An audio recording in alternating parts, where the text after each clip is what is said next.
にちは、作曲家ギタリストの黒沢大輔です。この度ネオラウ DSP さんからプラグインのご提供をいただけましたので、前回のメタブギー Mark2C プラスに続き第2弾ということでトーンキングインペリアル Mark2、こちらをレビューしていきます。こちらはクリーンクランチに強いアンプとなっておりますが、一体どういうサウンドをしているのか早速見ていきたいと思います。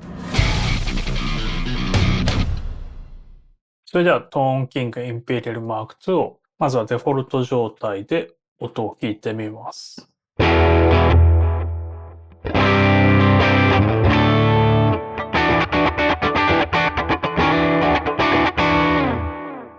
はい、こんな感じで、クリーンクランチ向けのアンプという感じですね。シングルコイルとかで弾いた方が相性がいいかもしれないです。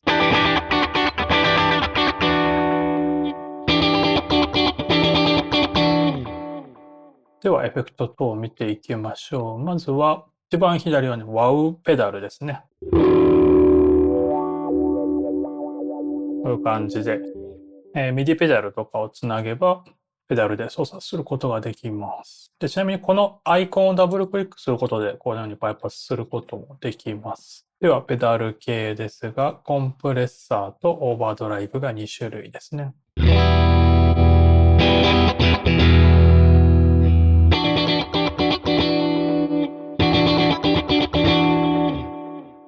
オーバードライブ。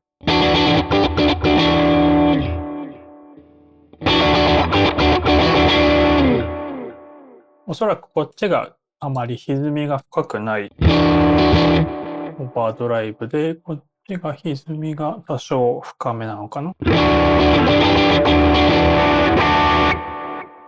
ハムのリアとかにすると結構歪みがわかりやすいですね。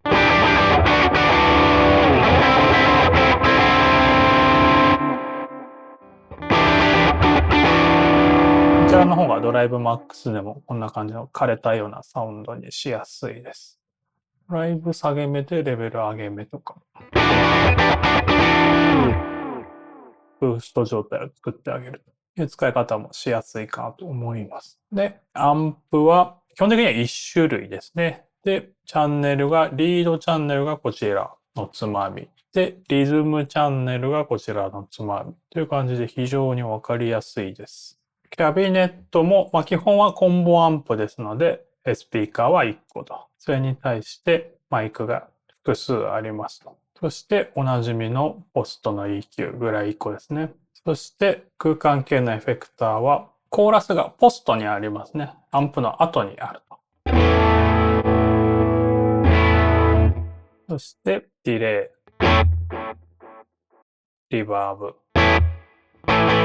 という構成になっています。他のアンプ同様ゲートがついています。そしてスタンドアローンにはメトロノームとかチューナーもありますという感じですね。ではいくつかプリセットを見ていきましょう。で結構今までのネオレオ DSP のプリセットを作っているアーティストは割とハイゲイン系の方が多いので、そういった方がどういったプリセットを作るかっていうのにも結構興味深いところですよね。例えばインターバルスのアーロン・マーシャルさんとか、アディクティブ・リード。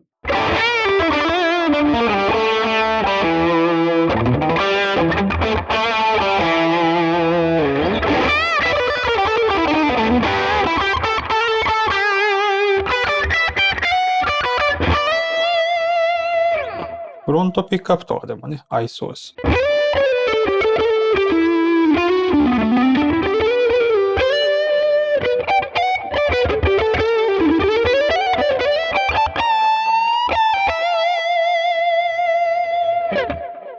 はい、その他ですと、レトロ。これはシングルコイルのタップしたフロントとリアの組み合わせとか合いそうですね。デ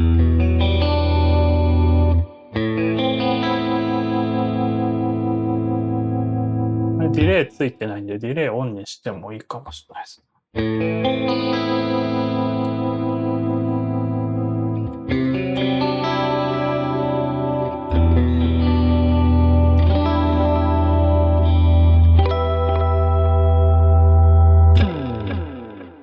これはコンプが結構強めにかかってますね。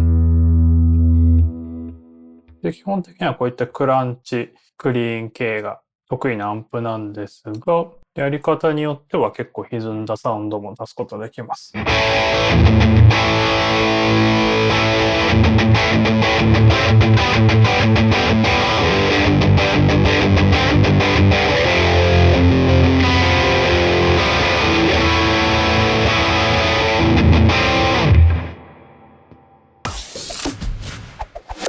では、こちらリセットオールセッティングというのをやって、ゼロから音作ってみたいと思います。で、ギターの方はシングル、フロントとリアのタップしたサウンドにして、クランチサウンドをちょっと目指してみたいと思います。まずはリズムチャンネルがどれだけ歪むかですね。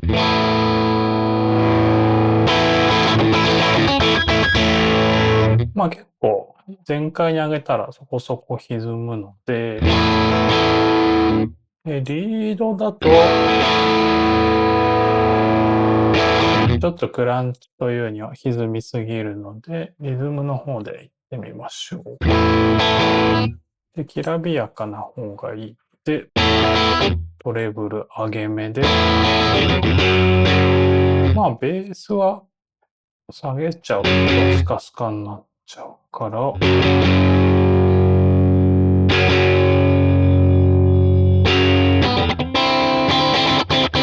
まあ真ん中ちょい下げぐらいでいきましょうか。そして、コンプですね。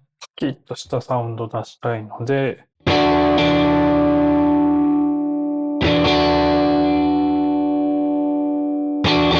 で、ここがおそらくリダクションの量。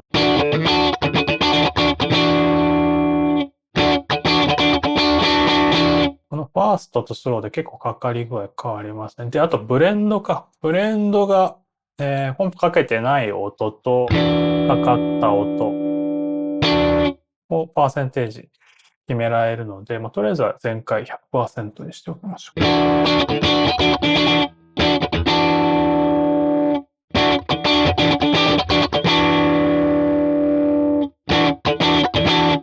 まあこれファーストとソロだいぶかかり方違うのですが、まあどっちがいいかなと、まあスローに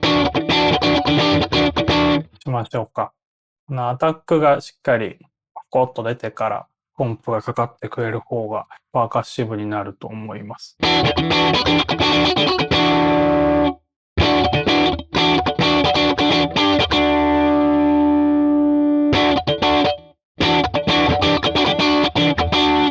はい、このくらいにしてみましょうか。だいぶパキッとしましたね。で、ブースターはなくてもいい感じの歪みになってるけど、試しに足してもみましょうか。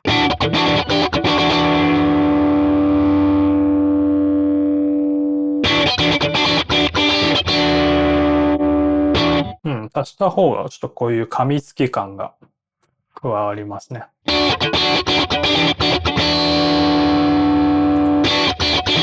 ちょっとこういうトレブルのヒステリックな部分とかも出せるので、ベースを上げてしまうとちょっともぞもぞしちゃうから、まあ真ん中、ちょい下げぐらい。このぐらいにしてみましょうか。そして、マイクは今は57が両方に、これは同じやつですね。同じやつだとあんまり意味ないから、まずは1本目をどれにするか。パキッといきたいですよね。やっぱ7か。でも、これはスピーカーが違うのかな？ユニットが。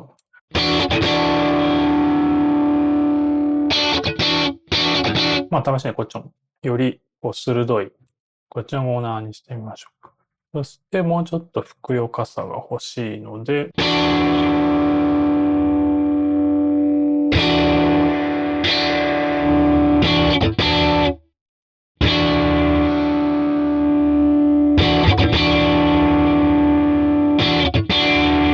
このあたり足してみましょうか。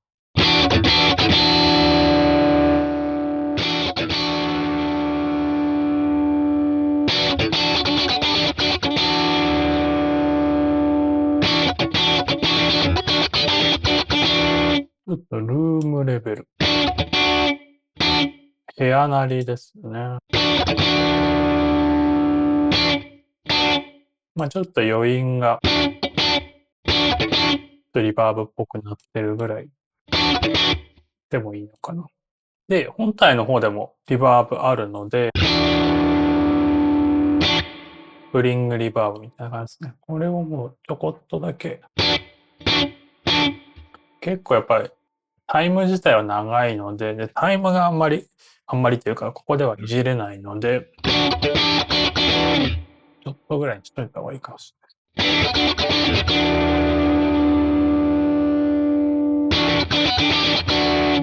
ない。コーラス、なくてもいいけど、せっかくあるから、ちょっと薄く。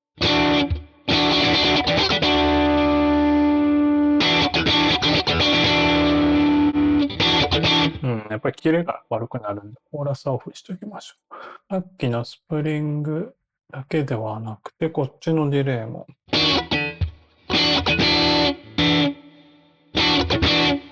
なんかステレオに広がる。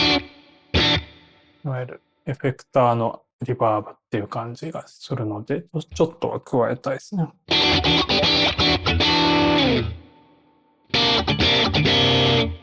で、ちょっと音小さいなと思ったらこちらのアウトプットを上げてあげると。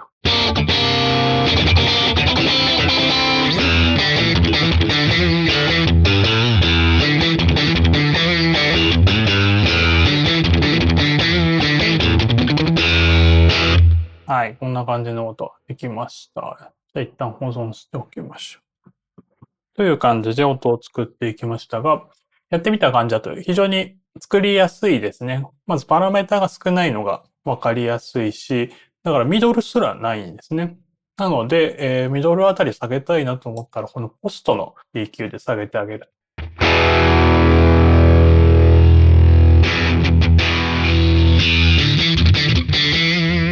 逆に上げてあげてもいいと思います。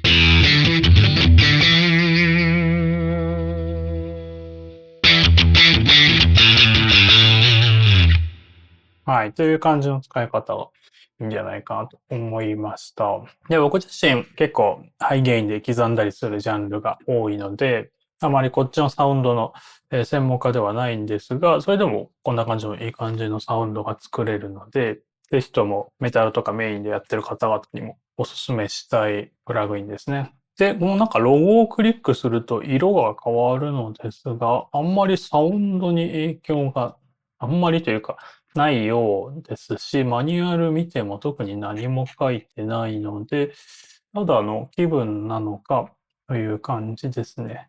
ですが、色が選べます。で、もう一種類、リード系のサウンドも作ってみたので、ちょっと聞いてみてください。